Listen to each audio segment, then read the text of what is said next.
À 3 heures du matin, alors que la ville de Limoges dormait sous une chaleur écrasante d'un mois de juillet orageux, ma propre sœur a commis l'irréparable.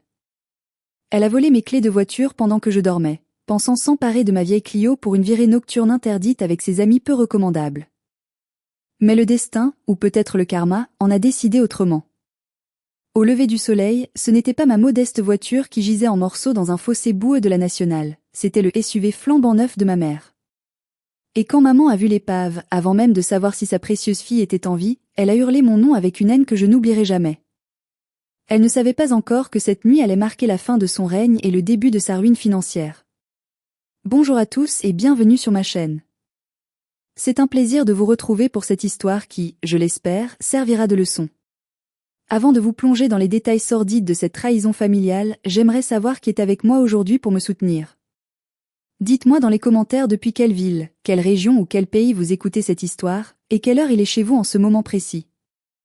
J'adore lire vos messages, cela me rappelle que je ne suis pas seule face à la folie du monde.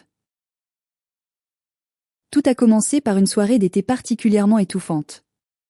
Vous connaissez peut-être cette atmosphère lourde du centre de la France, où l'air semble immobile et où l'on sent l'orage arriver sans jamais éclater. C'était exactement l'ambiance qui régnait dans notre maison familiale depuis des années. Une tension palpable, un silence pesant, prêt à se briser au moindre faux pas. Je m'appelle Alban, j'ai 32 ans, et je travaille comme archiviste dans une bibliothèque municipale. J'aime le silence, l'ordre et la tranquillité des vieux livres. Tout le contraire de ma sœur cadette, Ludivine, 24 ans, et de ma mère, Yolande. Pour comprendre ce qui s'est passé cette nuit-là, il faut que vous compreniez la dynamique de notre foyer. Ludivine est ce qu'on appelle l'enfant roi ou l'enfant doré.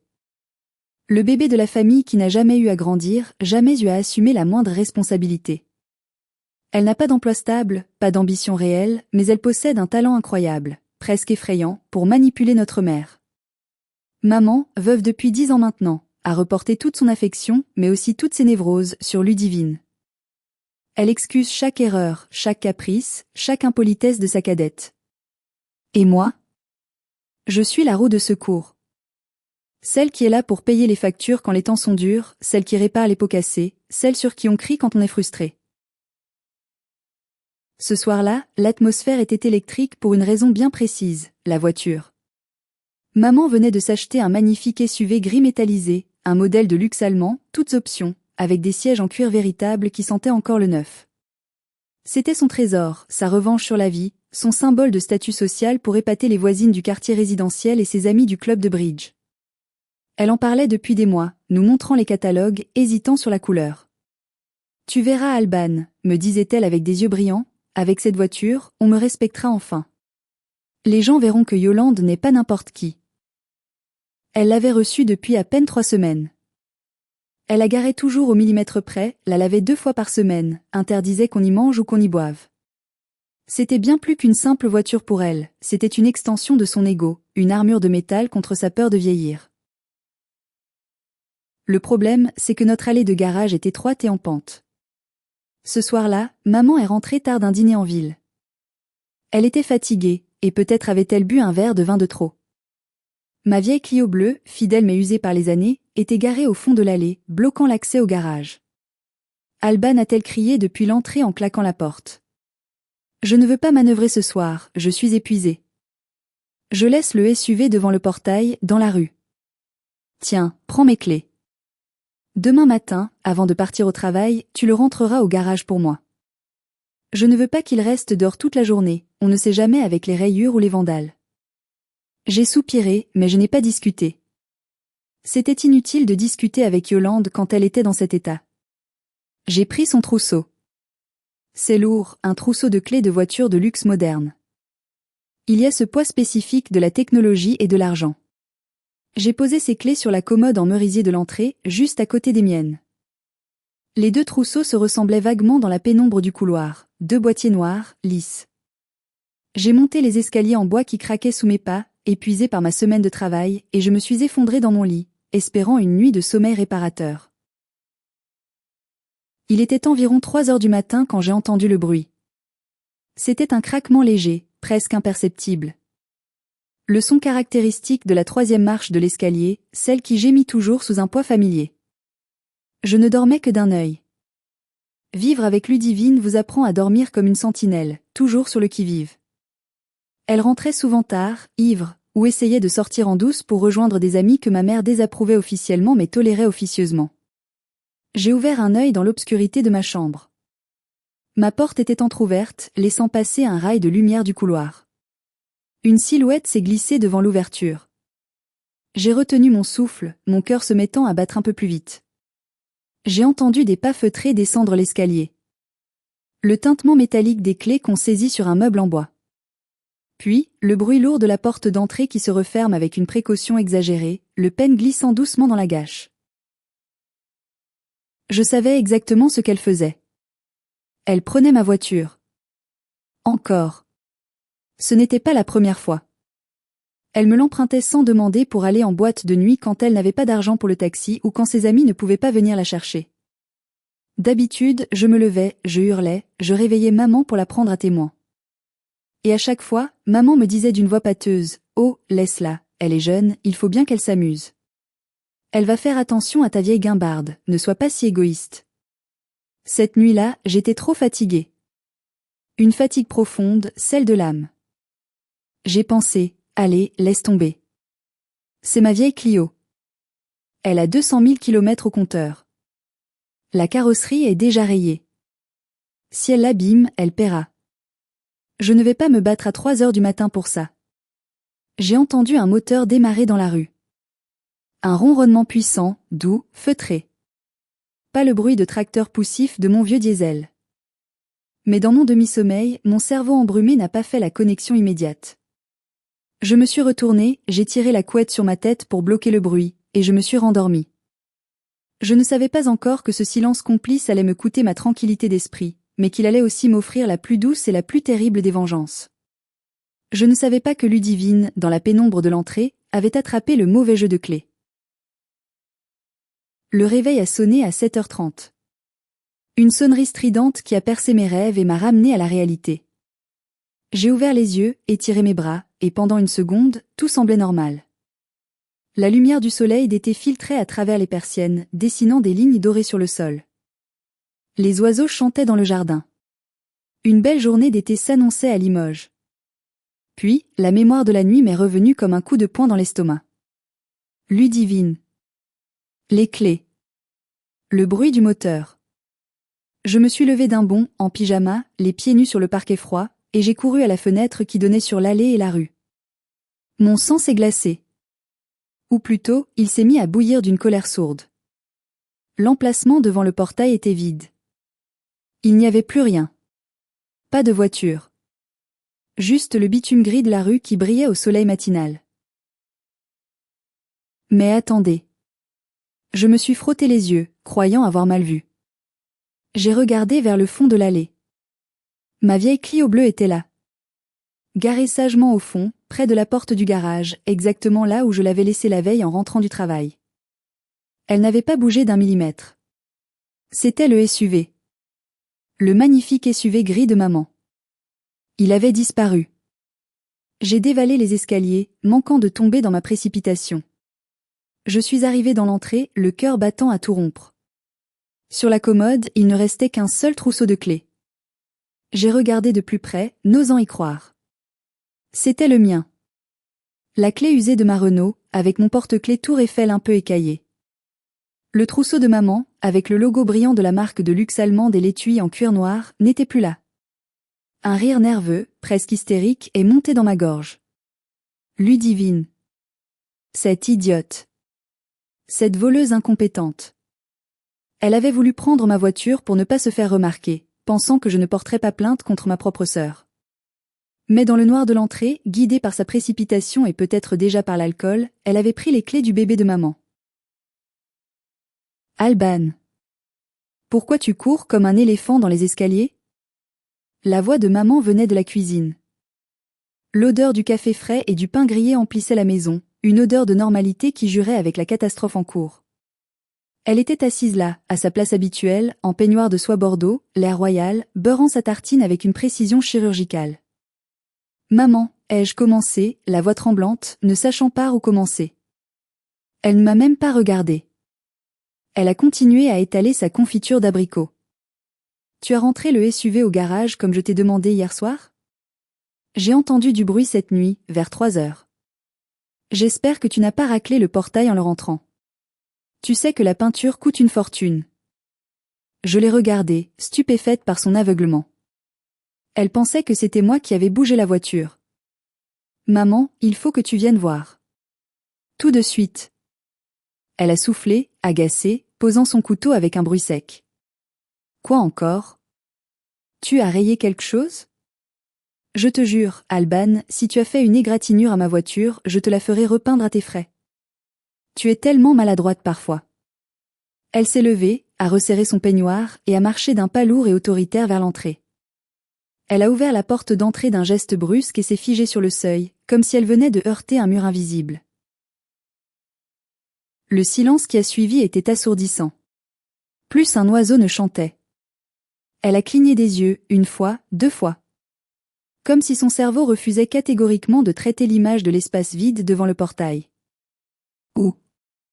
Où est ma voiture? Sa voix était montée d'une octave, devenant aiguë et tremblante. Je suis restée silencieuse, debout derrière elle. Elle s'est retournée vers moi, le visage déformé par une rage soudaine. Où est ma voiture, Alban? Tu l'as emmenée où? Tu es allée au travail avec? Tu es folle. Je t'avais interdit de la conduire sur la route. Je t'avais juste dit de la rentrer au garage. C'était tellement prévisible. Le réflexe pavlovien de cette famille, blâmer Alban. Quoi qu'il arrive, c'était toujours de ma faute. Maman, je n'ai pas touché à ta voiture. Regarde sur la commode. Mes clés sont là. Ta voiture a disparu cette nuit. Ne me mens pas. A-t-elle hurlé, me saisissant le bras avec force, ses ongles s'enfonçant dans ma peau. Tu as oublié de fermer le portail? On l'a volé? C'est ça? Tu as laissé les clés dessus comme une imbécile? Mon Dieu, 40 000 euros. 40 000 euros qui s'envolent. Elle paniquait totalement, tournant en rond dans l'entrée comme une bête en cage. Ludivine. Ludivine. Descends tout de suite. Ta sœur a fait une bêtise énorme. Viens m'aider. J'ai croisé les bras, sentant une froideur envahir mon estomac. Une certitude absolue. Ludivine n'est pas là, maman. Elle s'est arrêtée net dans sa course. Quoi? Bien sûr qu'elle est là, elle dort. Tu sais bien qu'elle ne se lève jamais avant midi le week-end. Va voir dans sa chambre, ai-je répondu calmement. Maman m'a foudroyé du regard et est montée les escaliers 4 à 4, malgré son âge. J'ai entendu la porte de la chambre de Ludivine s'ouvrir violemment, cognée contre le mur. Puis, un silence lourd. Puis, ses pas l'eau redescendre lentement, comme si elle portait le poids du monde. Elle était pâle, ses mains tremblaient. Elle n'est pas là. Son lit n'est pas fait. Elle n'est pas rentrée. Puis, son visage s'est éclairé d'une lueur d'espoir délirante, un mécanisme de défense pathétique. Elle a dû sortir tôt. Une urgence. Peut-être qu'elle est allée acheter des croissants pour nous faire une surprise? Oui, c'est sûrement ça. Ma petite chérie a voulu me faire plaisir, elle a pris ta voiture pour aller à la boulangerie du centre. Elle est si attentionnée quand elle veut. Je n'ai rien dit. Je savais que Ludivine ne se levait pas à 7 heures du matin pour des croissants. Je savais que Ludivine rentrait de soirée à cette heure-là, ou pire. Je savais que l'attention n'était pas un mot qui figurait dans son vocabulaire. À cet instant précis, le téléphone fixe du salon a sonné. Une sonnerie longue, lugubre, qui a fait sursauter maman. Elle a regardé l'appareil beige posé sur le guéridon comme s'il s'agissait d'une bombe à retardement. Qui appelle sur un fixe à 8 heures du matin de nos jours? Seulement la police. Ou l'hôpital. Ou la morgue. Maman a décroché le combiné avec une main qui tremblait tellement qu'elle a failli le faire tomber. Allô? J'observais son visage, fasciné par la décomposition de ses traits en temps réel. En quelques secondes, tout le sang a quitté ses joues. Elle est devenue grise, de la couleur de la cendre, ou de son précieux SUV disparu. Ses genoux ont fléchi et elle a dû s'appuyer lourdement contre le mur du couloir pour ne pas s'écrouler au sol. Oui. Oui, c'est ma fille. Oui, je suis la propriétaire. Quoi? Non. C'est impossible. Vous devez faire erreur. Elle écoutait, les yeux écarquillés d'horreur, la bouche entr'ouverte. Puis elle a regardé vers moi, avec une expression de haine pure, comme si j'étais responsable de ce qu'elle entendait à l'autre bout du fil. Elle est vivante? D'accord. D'accord. On arrive tout de suite. Dites-lui que maman arrive.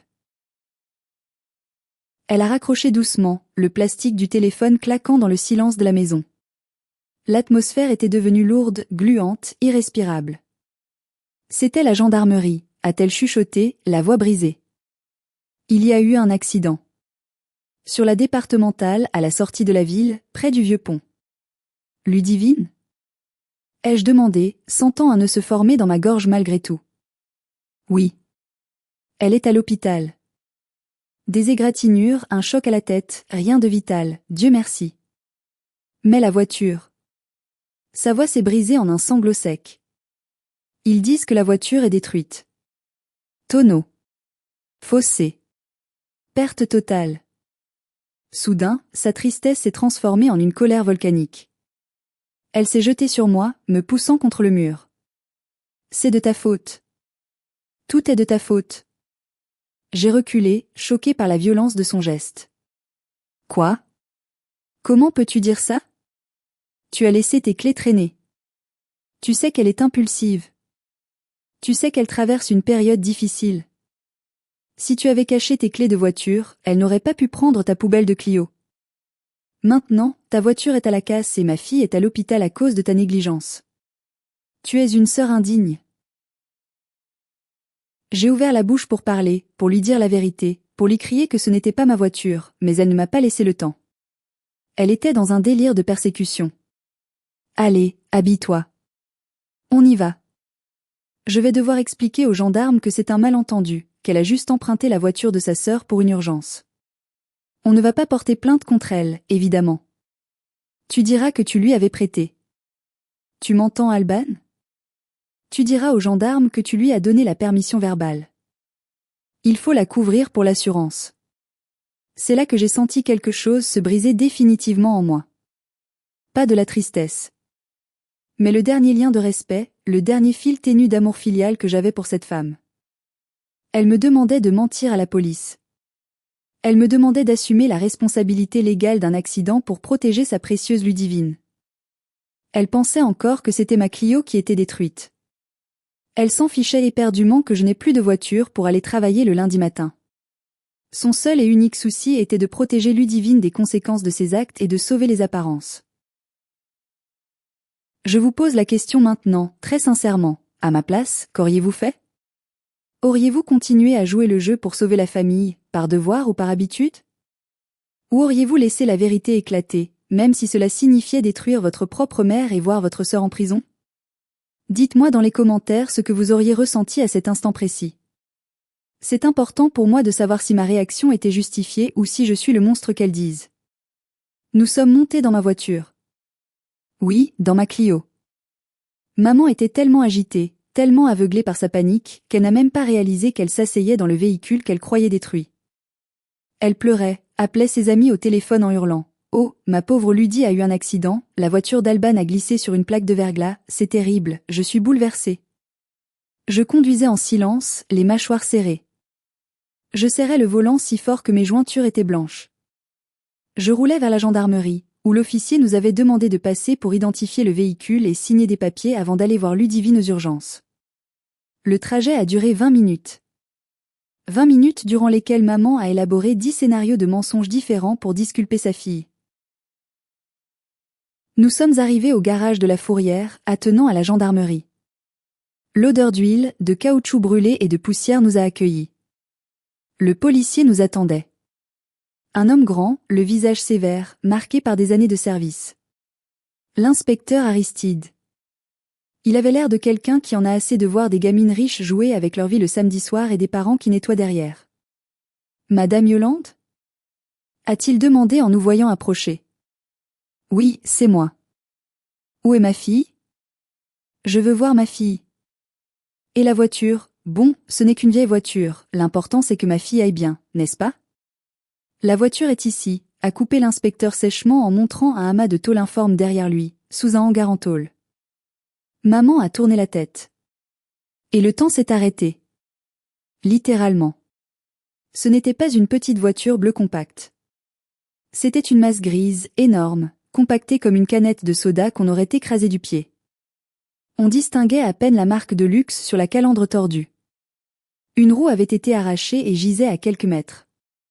Le toit était enfoncé jusqu'au siège. Les vitres avaient explosé en 1000 morceaux. Les airbags pendaient comme des fantômes dégonflés. C'était le SUV. Son SUV. Son bébé à 40 000 euros. Maman a lâché son sac à main de Marc. Il est tombé dans la poussière du garage avec un bruit mat qui a résonné dans le silence. Sa bouche s'ouvrait et se fermait comme celle d'un poisson hors de l'eau.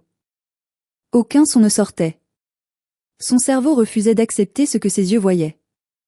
C'était un court-circuit mental total. Mais, a-t-elle fini par couiner, un son ridicule et aigu. Mais c'est. Elle s'est retournée vers moi, les yeux exorbités, injectés de sang. Puis elle a regardé par-dessus mon épaule ma Clio garée sur le parking des visiteurs, intacte, brillante sous le soleil. Puis elle a regardé l'épave. Non. Non. C'est impossible. C'est MON SUV.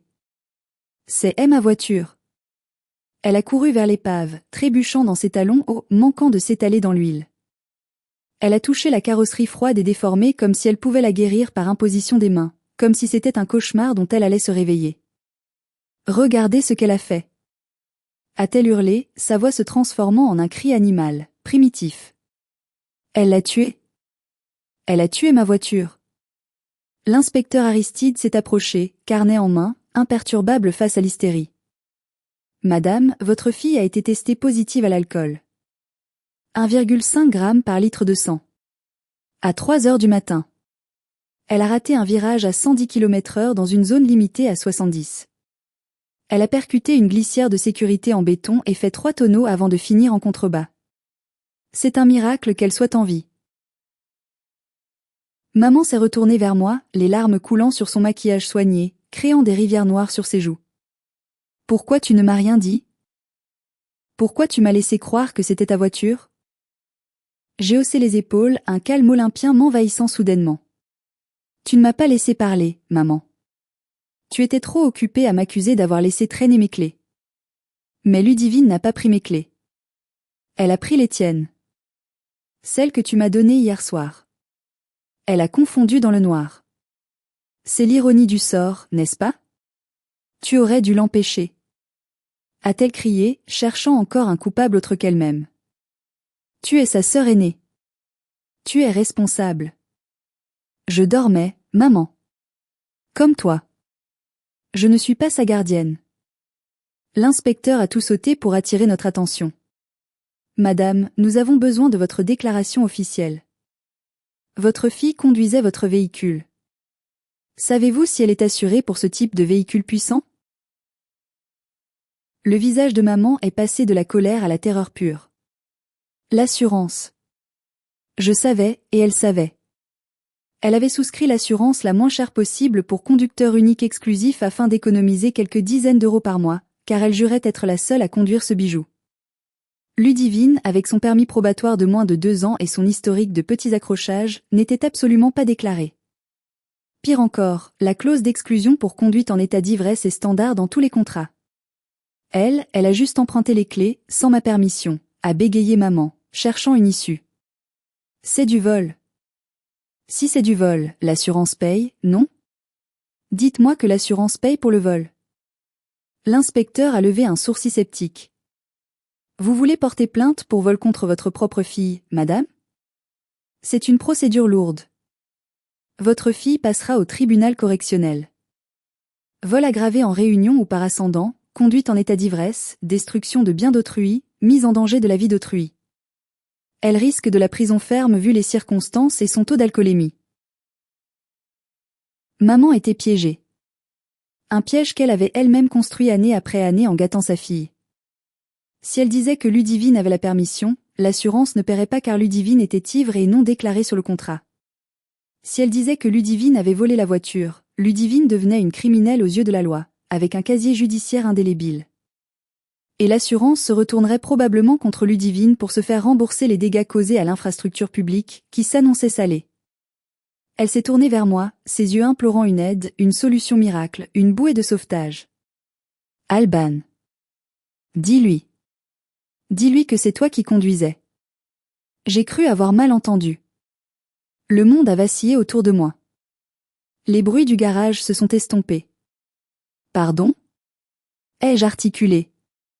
Dis que c'est toi qui conduisais, a-t-elle chuchoté frénétiquement, agrippant mon bras, ses doigts me faisant mal. Tu es assuré tout risque depuis des années. Tu as ton permis depuis plus de 10 ans. Tu es sobre. On dira que tu as eu un moment d'inattention, un lapin qui a traversé la route. Ludivine était juste passagère. S'il te plaît, Alban. Pour la famille. Sinon on perd tout. Je t'en supplie. L'inspecteur nous regardait, attendant, son stylo en suspens au-dessus de son carnet. Il avait tout entendu. Maman a poussé un cri étouffé, comme si je venais de la poignarder en plein cœur. Traîtresse. Ingrate. Après tout ce que j'ai fait pour toi. Tu veux ma mort ? L'inspecteur a fermé son carnet avec un claquement sec qui a résonné comme un verdict. Merci, mademoiselle. C'est noté au procès-verbal. Madame Yolande, je vous conseille très fortement de ne pas aggraver votre cas avec une tentative de fraude ou de subornation de témoins. Votre fille Ludivine est en garde à vue médicalisée à l'hôpital. Vous pourrez la voir quand elle sera dégrisée, probablement en fin de journée.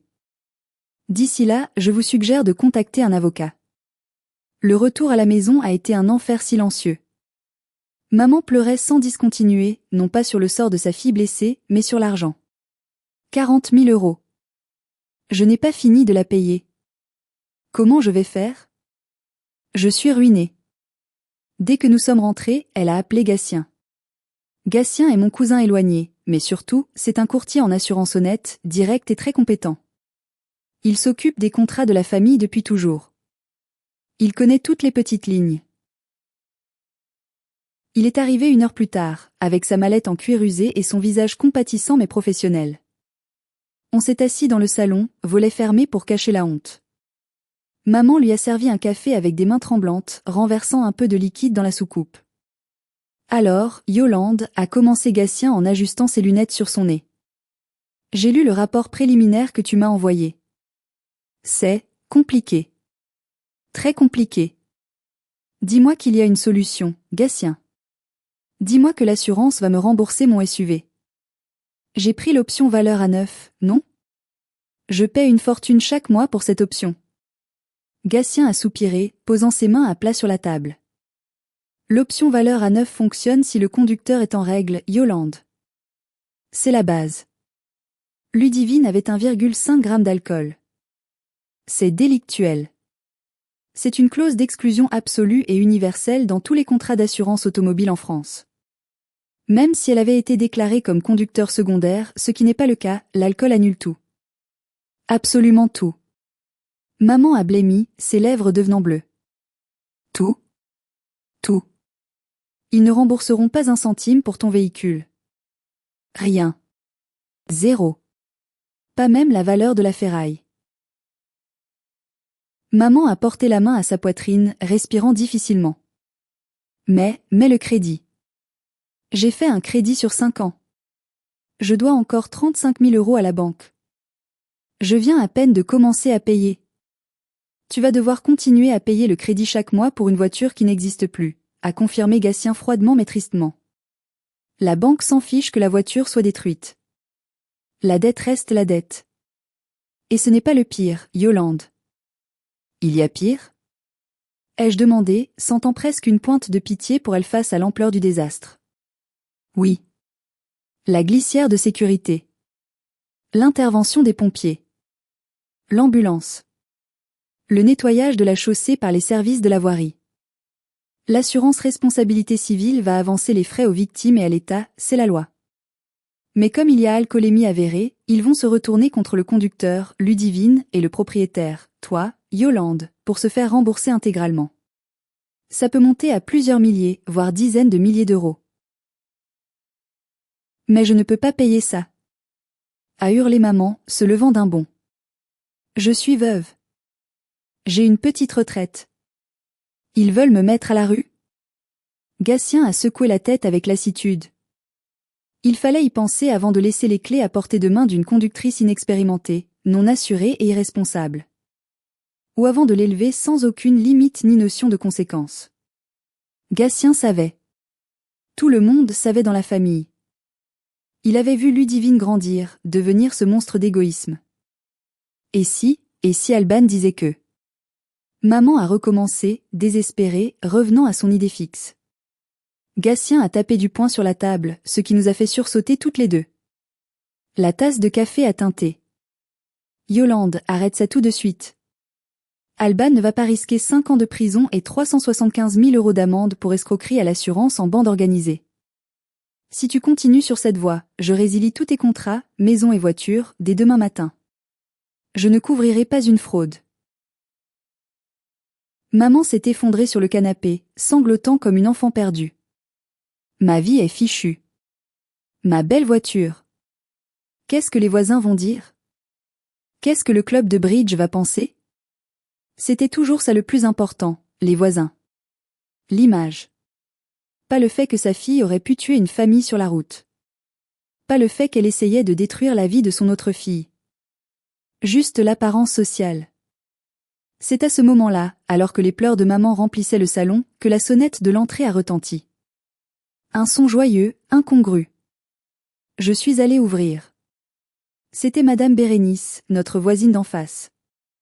Une dame âgée, veuve elle aussi, très curieuse, qui passait ses journées derrière ses rideaux en dentelle à surveiller la rue.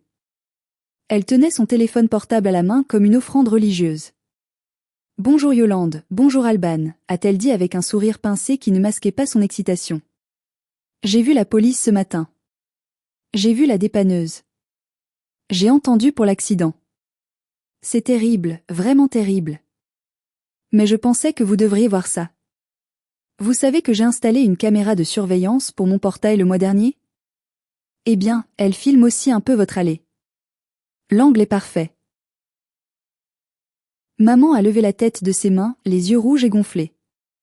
Quoi? Qu'est-ce qu'on s'en fiche de votre caméra, Bérénice? Laissez-nous tranquilles. Madame Bérénice n'a pas perdu son sourire. Elle adorait être au centre de l'action, être celle qui sait. Regardez simplement. C'est très instructif. Vous comprendrez mieux. Elle est entrée sans invitation, a posé le téléphone sur la table basse en verre et a appuyé sur lecture. La vidéo était en noir et blanc, un peu granuleuse à cause de la vision nocturne, mais on voyait clairement notre entrée de garage. L'horodatage indiquait 2h55. On a vu la porte d'entrée s'ouvrir. Ludivine est sortie. Elle titubait légèrement, manquant de trébucher sur la première marche du perron. Elle tenait les clés à la main, les faisant tourner autour de son doigt. Elle s'est dirigée d'abord vers ma Clio. Elle a essayé d'ouvrir la porte conducteur en tirant sur la poignée. C'était fermé. Elle a pesté, on voyait ses gestes d'agacement, ses bras qui s'agitaient. Elle a appuyé sur le bouton de la télécommande qu'elle tenait. Les phares du SUV gris, garé plus haut, se sont allumés en clignotant 2 fois. Le flash a illuminé l'allée comme un éclair. Ludivine s'est figée. Elle a regardé les clés dans sa main. Elle a regardé le SUV imposant. Elle a regardé ma petite Clio. Et là, on a vu le moment exact où elle a pris sa décision. Le moment de bascule. Ce n'était pas une erreur. Ce n'était pas une confusion. Elle a souri. Même sur la vidéo granuleuse, on a vu ce sourire. Un sourire mauvais, un sourire de gamine gâtée qui vient de trouver un jouet encore meilleur que prévu. Elle a fait un petit pas de danse, une pirouette ivre. Elle a contourné ma Clio avec dédain et s'est dirigée délibérément vers le SUV. Elle a caressé le capot, est montée dedans, a pris le temps de régler le rétroviseur et a démarré en trombe, manquant d'érafler le pilier du portail en sortant en marche arrière. « Vous voyez ?» a dit Madame Bérénice doucement, reprenant son appareil. Elle savait très bien ce qu'elle faisait. Elle a essayé votre voiture, Alban. Ça n'a pas marché. Alors elle a pris celle de luxe. Elle voulait frimer devant ses copains. Elle a choisi le luxe. Maman fixait l'écran noir du téléphone, pétrifiée. L'excuse du malentendu, de la confusion dans le noir, venait de s'évaporer instantanément. Ludivine avait volé la voiture en toute connaissance de cause. C'était prémédité. C'était de la malveillance pure.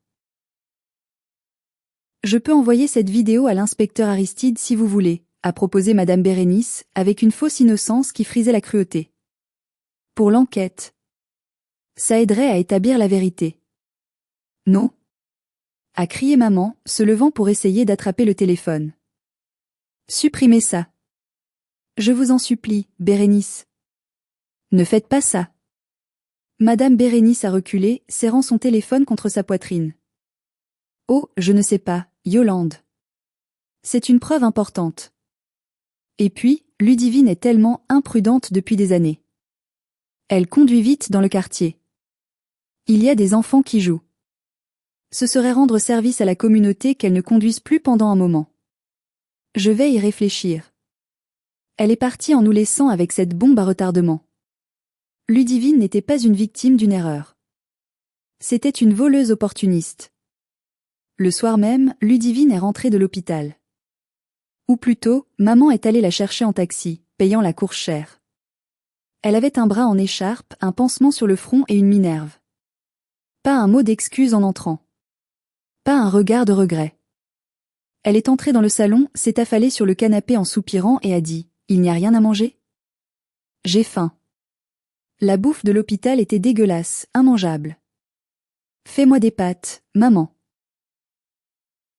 J'ai senti une veine battre sur ma tempe, prête à exploser. Tu as faim ?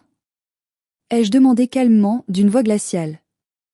Tu viens de détruire une voiture de 40 000 €. Tu as mis maman dans une dette colossale pour les 5 prochaines années, tu as failli te tuer, et ta seule préoccupation c'est ton estomac ? Ludivine a levé les yeux au ciel, comme si j'étais une nuisance mineure. Oh ça va, la donneuse de leçons. C'est qu'une voiture, de la ferraille. L'assurance va payer. Maman en rachètera une autre, une mieux. Arrête ton drame. L'assurance ne paiera rien, Ludivine. Rien du tout. Tu étais ivre. Tu n'es pas assurée. Maman va devoir payer le crédit toute seule. Pour la première fois, j'ai vu la peur traverser ses yeux, une lueur fugitive. Mais elle a vite masqué par de l'agressivité, sa défense habituelle. Maman. Dis-lui de se taire. Elle me donne mal à la tête. J'ai une commotion, j'ai besoin de repos. Mais maman ne disait rien. Elle était assise dans un coin, dans l'ombre, regardant le mur, faisant des calculs mentaux désespérés. Le poids de la réalité commençait enfin à écraser ses illusions maternelles. Le lendemain, dimanche, la machine familiale s'est mise en route. C'est ce qu'on appelle les flying monkeys, les singes volants, dans la psychologie des dynamiques toxiques. Les alliés du narcissique qui viennent faire le sale boulot pour lui, manipulés par des récits tronqués. Mon téléphone n'a cessé de sonner. Tante Claudine, oncle Marc, ma grand-mère paternelle. Ils avaient tous entendu la version de maman, une version édulcorée où Ludivine était une pauvre victime d'un accident malheureux et où je, la méchante sœur aînée, refusais d'aider. Alban, comment peux-tu être aussi cruelle ? Me disait ma tante Claudine au téléphone, sa voix tremblant d'indignation feinte. Ta mère est au bord du suicide, elle est dévastée. Ta sœur est blessée, elle souffre. Et toi, tu refuses de faire un petit geste pour aider ? Tu as un cœur de pierre. Le petit geste étant, bien sûr, de prendre le blâme ou de payer une partie des dégâts. Tu as de l'argent de côté, toi, insistait mon oncle Marc, qui ne m'appelait jamais d'habitude. Tu n'as pas d'enfant, tu vis simplement, tu es fonctionnaire. Tu pourrais rembourser le crédit de ta mère ou au moins payer les frais d'avocat. C'est ça la famille. On s'entraide dans l'adversité. J'étais abasourdi par leur audace. On me demandait de payer 35 000 € pour une voiture que je n'avais jamais voulu conduire, détruite par ma sœur qui me méprisait et m'insultait au quotidien. Et Ludivine ? Demandais-je à chaque fois. Qu'est-ce qu'elle fait pour aider ? Elle va chercher un travail ? Elle va vendre ses sacs à main de luxe ? Elle est traumatisée. Hurlait-il en chœur. Elle a failli mourir. Elle a besoin de repos, de thérapie. Tu es vraiment égoïste, Alban. On ne te reconnaît plus. Je me sentais incroyablement seule. C'est une sensation terrible d'être la seule personne saine d'esprit dans un asile de fous. On commence à douter de soi-même, de sa propre perception de la réalité. Est-ce que je suis vraiment méchante? Est-ce que je devrais payer pour avoir la paix? Est-ce que c'est ça, être une bonne fille? Mais à chaque fois que je faiblissais, que je prenais mon chéquier en main, je regardais par la fenêtre. Je voyais l'allée vide. Et je me rappelais le sourire de Ludivine sur la vidéo de surveillance de Madame Bérénice. Ce sourire de prédatrice. Non. C'était fini. Je ne serais plus leur paillasson. J'ai décidé de couper les ponts temporairement. J'ai bloqué les numéros de ma famille élargie. Je ne répondais plus qu'à l'essentiel. À la maison, l'ambiance était funèbre, digne d'un enterrement. Maman recevait les lettres de la banque et de l'assurance tous les matins. Le facteur devenait le messager de la mort. Recommandé après recommandé. Mise en demeure de payer. Remboursement immédiat exigé sous huitaine. Menace de saisie sur salaire et sur biens mobiliers. La retraite de maman ne suffirait jamais. Elle allait devoir vendre des bijoux de famille, peut-être même hypothéquer la maison si ça continuait. Ludivine, elle, continuait sa vie comme si de rien n'était, dans une bulle de déni imperméable. Elle invitait des amis à la maison quand maman n'était pas là, vidait le frigo, regardait la télé toute la journée en zappant, laissant traîner ses boîtes de pizza. Un soir, je suis rentrée du travail et j'ai trouvé maman en train de pleurer sur la table de la cuisine, la tête dans ses bras, entourée de factures rouges. Ils vont me prendre 800 € par mois sur ma retraite, sanglotait-elle. Je ne pourrai plus payer le chauffage cet hiver. Je ne pourrai plus aller chez le coiffeur. Je ne pourrai plus rien faire. Je vais devenir une pauvresse. Maman, ai-je dit doucement, m'asseyant en face d'elle. Il faut que Ludivine paie. Elle est majeure. Elle doit trouver un travail. N'importe quoi. Caissière, serveuse, femme de ménage. Elle doit assumer ses actes. Maman a relevé la tête, les yeux effrayés. Je ne peux pas lui demander ça. Elle n'est pas faite pour ces métiers difficiles. Elle est fragile, elle a des problèmes de dos. Elle ne tiendra pas. Alors tu choisiras d'avoir froid et faim pour qu'elle puisse rester assise sur le canapé à regarder des séries? C'est ça ton choix? Maman n'a pas répondu. Mais j'ai vu une lueur de doute dans son regard. Pour la première fois, le confort de Ludivine entrait en conflit direct avec le confort de maman. Et si maman aimait Ludivine, elle s'aimait elle-même encore plus. Son instinct de survie commençait à se réveiller. C'était le début de la fissure dans leur alliance toxique. Le mois suivant a été une descente aux enfers financières pour maman. La banque n'a pas fait de cadeau, comme prévu. Ils ont prélevé la première mensualité du crédit, plus les pénalités de retard accumulées. Le compte courant de maman est passé dans le rouge vif dès le 5 du mois. Elle a dû annuler son abonnement au club de bridge, prétextant une maladie imaginaire pour ne pas perdre la face. Elle a dû arrêter d'acheter ses crèmes de beauté coûteuses et sa viande chez le boucher. Pour une femme comme Yolande, qui vivait pour l'apparence et le jugement des autres, c'était une humiliation quotidienne, une petite mort à petit feu. Ludivine, fidèle à elle-même, n'a rien compris ou n'a rien voulu comprendre à la situation. Maman, j'ai besoin de 50 € pour sortir ce soir, c'est l'anniversaire de Julie, a-t-elle demandé un vendredi soir, comme d'habitude, tendant la main. Je n'ai pas d'argent, Ludie, a répondu maman, la voix éteinte, sans lever les yeux de son assiette de soupe. Le compte est vide. Allez, arrête de faire ta radine. Je sais que tu as du liquide. Regarde dans ton porte-monnaie. Ludivine a attrapé le sac de maman posé sur une chaise. Maman a essayé de le reprendre, se levant brusquement. Non. Laisse ça. Touche pas à mon sac. Tu me caches du liquide. A crié Ludivine, tirant sur la anse du sac. Tu veux juste me punir. C'était une scène pathétique, misérable. Deux femmes adultes se battant pour un sac à main en cuir dans une cuisine mal éclairée. Soudain, dans la lutte, Ludivine a poussé maman. Pas très fort, mais suffisamment pour que maman, affaiblie par le stress, perde l'équilibre et tombe lourdement sur une chaise en bois. Le silence s'est fait instantanément. Même le frigo a semblé arrêter de ronronner.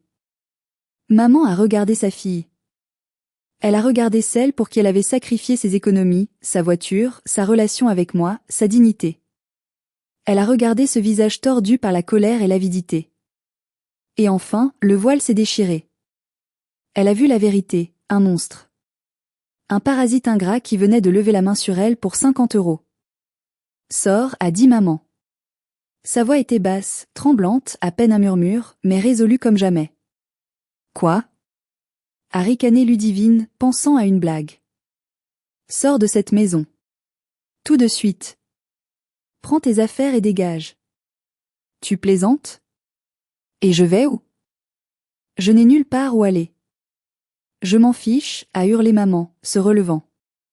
Va chez tes amis de beuverie. Va sous un pont. Va où tu veux. Mais tu ne dors plus ici. Tu m'as tout pris. Tu as détruit ma voiture, tu as vidé mon compte, tu m'as humilié devant la police, et maintenant tu me voles et tu me bouscules? C'est fini. Je ne suis plus ta banque. Je ne suis plus ta servante. Ludivine a essayé de rire, de jouer la carte du charme, puis des pleurs de crocodile, puis de la menace physique. Si tu me mets dehors, je ne reviendrai jamais. Tu mourras seul. Personne ne viendra à ton enterrement. Je préfère mourir seule que mourir pauvre et battue par ma propre fille, a répondu maman avec une dignité retrouvée. J'étais dans l'encadrement de la porte du salon. Je n'ai rien dit. Je n'ai pas bougé. J'ai juste observé le karma faire son œuvre implacable.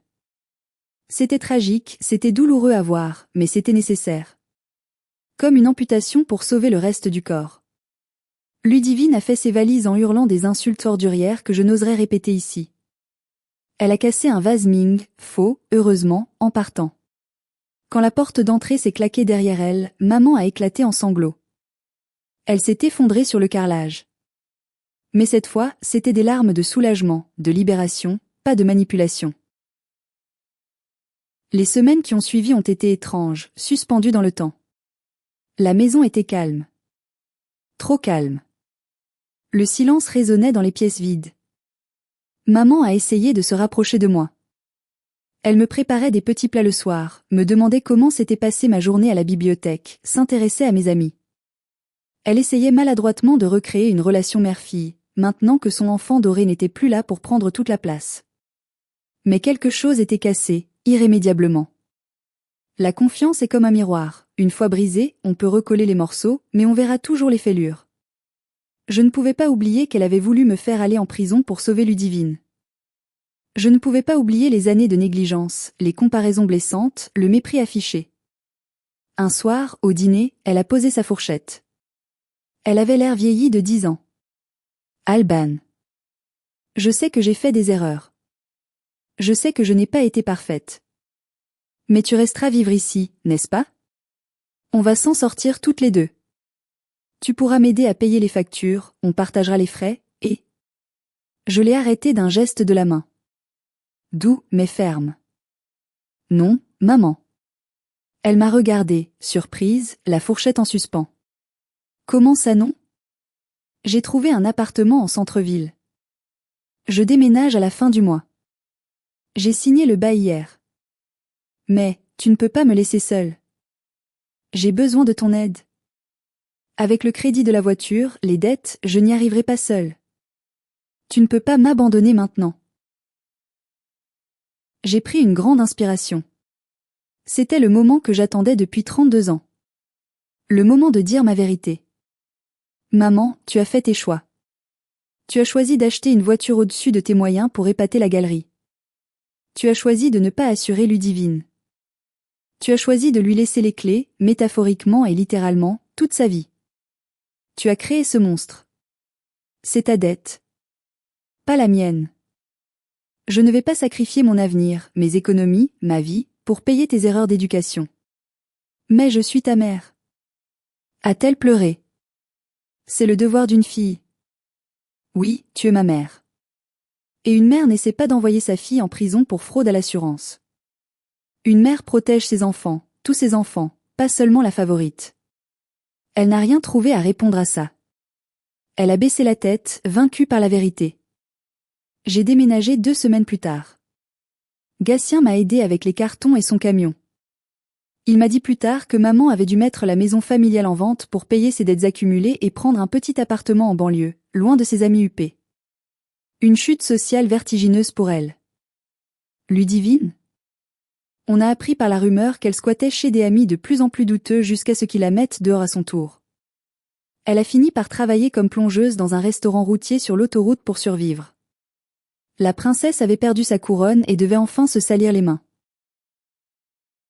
Aujourd'hui, cela fait 1 an jour pour jour que l'accident a eu lieu. Je vis dans mon propre appartement, un petit 2 pièces lumineux avec un balcon plein de plantes vertes que je chéris. C'est calme. Personne ne me vole mes clés la nuit. Personne ne me crie dessus pour des futilités. Personne ne me demande de mentir à la police. Maman m'appelle parfois, 1 fois par mois environ. Nos conversations sont courtes, polies, distantes. Elle se plaint de son nouvel appartement trop petit, de ses rhumatismes, du prix de la vie qui augmente. Elle ne parle jamais de Ludivine.